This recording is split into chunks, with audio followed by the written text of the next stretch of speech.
समस्त को शिष्ट नाम मोर नमस्कार। बर्तमान आपण मैंने जानुवे जे आलीगंडा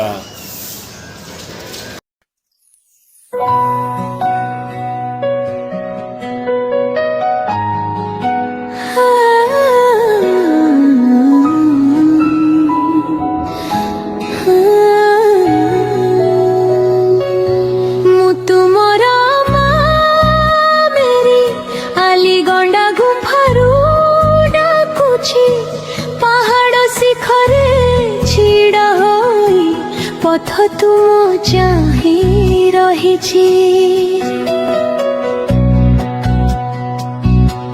नीति प्रार्थना करे मु तुमरी मंगल पाई कहीं कि मो संतान आजी पारुनी मो पाखकु आसी आस मो पाखकु धाई आस आलीगंडा पहाड़ शिखर को आस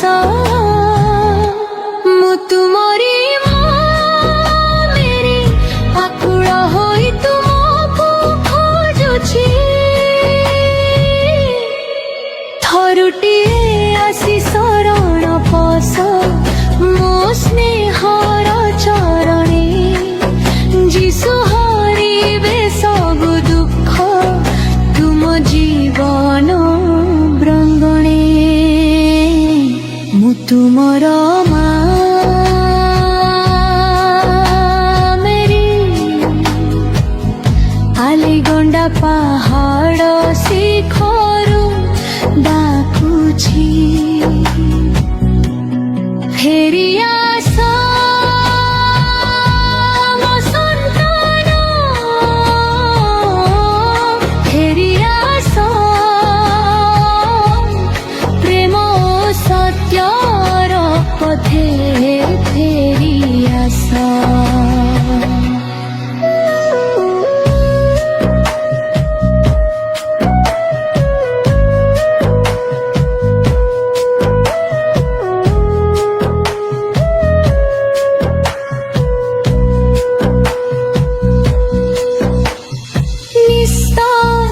इशारारे डाकुछि मो कोड़कु फेरी आस मिथ्या संसार को छाड़ी सत्यर आश्रय नियो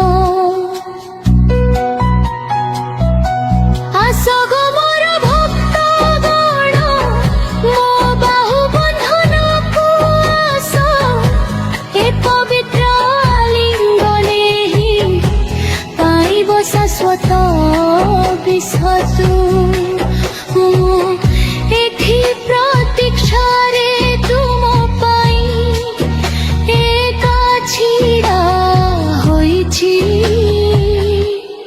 पहाड़र शिखरु तुमरे नाम धरि डाकुछि थरुटिए मो पटे चाह मु तुमको आलिंगन करबाकु आजि भी प्रस्तुत अछि मु तुमर मेरी आलीगंडा पहाड़ शिखरु डाकुछि फेरी आस मो संतान फेरी आस प्रेम सत्यर पथे फेरी आस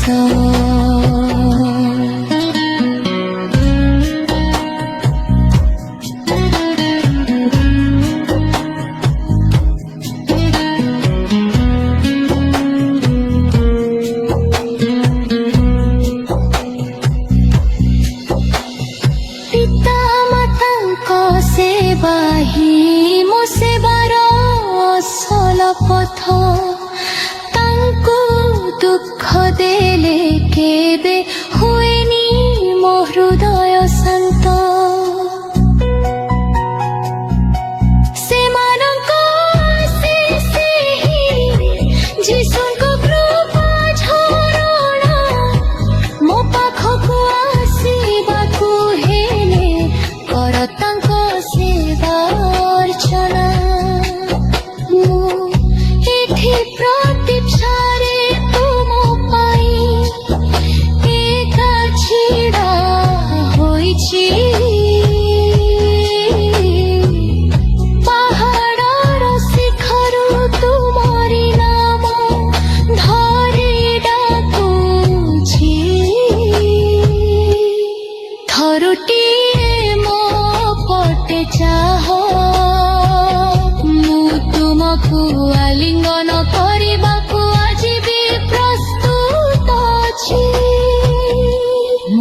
ତୁମର ମା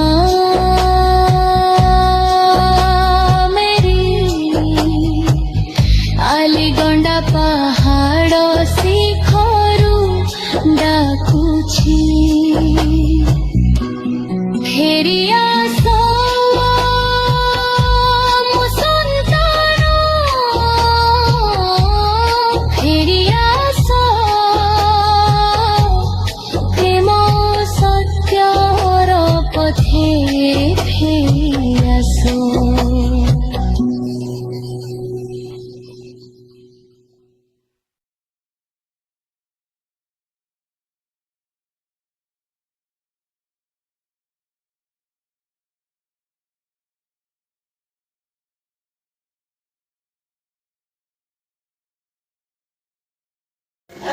ବର୍ତ୍ତମାନ ମୁଁ କହିବାକୁ ଚାହେଁ ଯେ ପ୍ରକୃତରେ ନିରାଟ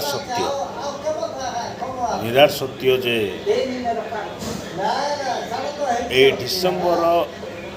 ଗତ ଡିସେମ୍ବର 8 ତାରିଖ ପର୍ବରେ ବହୁତ ବିଭିନ୍ନ यानी 10,000 ପ୍ଲସ୍ ଲୋକ ଜମା ହେଇଥିଲେ। ନିହାତି ଈଶ୍ୱରଙ୍କର ଗୋଟେ ସେ ଜାଗାରେ ଉପସ୍ଥିତ ଅଛନ୍ତି, କାରଣ ଆମେ ଦେଖିବାକୁ ଚାହୁଁ ଯେ ପ୍ରକୃତରେ ଈଶ୍ୱରଙ୍କର ଇଚ୍ଛା ନ ହେଇଥାନ୍ତା ତାହେଲେ ଆମେ ସେଇ ଜାଗାର କୌଣସି ଆହ୍ୱାନ ଶୁଣିଥାନ୍ତେ। ଆଜିକେ ମିନିମମ୍ ମୋର ଜନ୍ମ ଠାରୁ ଯଦି କହିବି ଗୋଟେ 40 ବର୍ଷ ଜନ୍ମ ହେଇକି 40 ବର୍ଷ ହେଲା ସେଇ ଆଲିଗଣ୍ଡା ମୁଁ ପାଳନ କରି ଆସିଛି, କିନ୍ତୁ ଏଇଭଳିଆ ଜିନିଷ ମୁଁ ଜାଣିନଥିଲି। କିନ୍ତୁ ଆଜି ବର୍ତ୍ତମାନ ମୁଁ ଦେଖିବାକୁ ପାଇଲି ଯେ ଈଶ୍ୱରଙ୍କର ଯୋଜନା ନହେଲେ ତାହା କେବେ ବି ବିଶ୍ୱାସ କରିହେବନି। କିନ୍ତୁ ମୋର ଗୋଟେ ବିଶ୍ୱାସ ଆପଣ ଜାଣିପାରୁଥିବେ, କିନ୍ତୁ ମୁଁ ଯେତେ ଖରାପ ହେଲେ ମଧ୍ୟ ପ୍ରଭୁଙ୍କୁ ମୁଁ ବିଶ୍ୱାସ କରେ, ଯୀଶୁ ଖ୍ରୀଷ୍ଟଙ୍କୁ ବିଶ୍ୱାସ କରେ, ମା ମାରିଆଙ୍କୁ ବିଶ୍ୱାସ କରେ। ତେଣୁକରି ମୁଁ କୁହେ ଯେ ଦୀର୍ଘ 40 ବର୍ଷ ମୁଁ ପାଳନ କରି ଆସିଛି ଆଲିଗଣ୍ଡା ପର୍ବ। ଡିସେମ୍ବର 8 ତାରିଖ ଏମିତିକାର ମୁଁ କେବେ ବି ଜାଣିନଥିଲି, କିନ୍ତୁ ମୁଁ ଆଜି ଗୋଟେ କହୁଛି ଆପଣମାନଙ୍କୁ, ହୁଏତ ମିଛ ହେଇପାରେ କିନ୍ତୁ ମୋ ପାଇଁ ସେଇଟା ସତ। ଆଉ ଆପଣମାନେ ଯାଇକି ଦେଖନ୍ତୁ ଯେ କୁମାରୀ ମାରିଆ ଶିଖ ଉପରେ ସିଏ ଗୀତ ଗାଇକି ସମସ୍ତଙ୍କୁ କହୁଛି ଯେ ମୁଁ ତୁମ ପଥକୁ ଚାହିଁ ରହିଛି, ଆଉ ମୁଁ ତୁମମାନଙ୍କ ପାଇଁ ମୁଁ ପ୍ରାର୍ଥନା କରୁଛି। ସେ କାନ୍ଦି କାନ୍ଦି ସିଏ ଆମମାନଙ୍କୁ ସିଏ ଆହ୍ୱାନ କରୁଛି, ଖ୍ରୀଷ୍ଟିଆନ ଲୋକମାନଙ୍କୁ ସିଏ ଆହ୍ୱାନ କରୁଛି, ତାଙ୍କର ଶିଶୁମାନଙ୍କୁ ସିଏ ଆହ୍ୱାନ କରୁଛି। ଆଉ ତାହାକୁ ଆମେ ଯଦି ନିଶ୍ଚିନ୍ତ ଭାବରେ ସତ୍ୟ ଭାବିକି ଯଦି ଆମେ ଯିବା, ନିଶ୍ଚିନ୍ତ ତା'ର ଫଳ ଆମେ ପାଇବା। ଯଦି ଆମେମାନେ ଅନ୍ୟମନସ୍କ ହେବାକୁ ଇଚ୍ଛା କରିବା, କାରଣ ଅନ୍ୟ ଯଦି ମନସ୍କ ଆମେ ହେବା ତାହେଲେ ଖ୍ରୀଷ୍ଟିଆନର କୌଣସି ମୂଲ୍ୟ ନାହିଁ। ଏବେର ସିଚୁଏସନ୍କୁ ଦେଖିଲା ବେଳେ ଯେ ଖ୍ରୀଷ୍ଟିଆନ ହିନ୍ଦୁ ଲୋକମାନେ ଖ୍ରୀଷ୍ଟିଆନ ବିରୋଧ କରୁଛନ୍ତି। ଆଉ ସେହାକୁ ଦେଖିକି ନିଶ୍ଚିନ୍ତ ତା ଆତ୍ମା କାନ୍ଦି ଅଛି। ସେ କାନ୍ଦି କାନ୍ଦି ନିଜ ଲୋକକୁ ସେ ନିଜେ ଡାକୁଛି,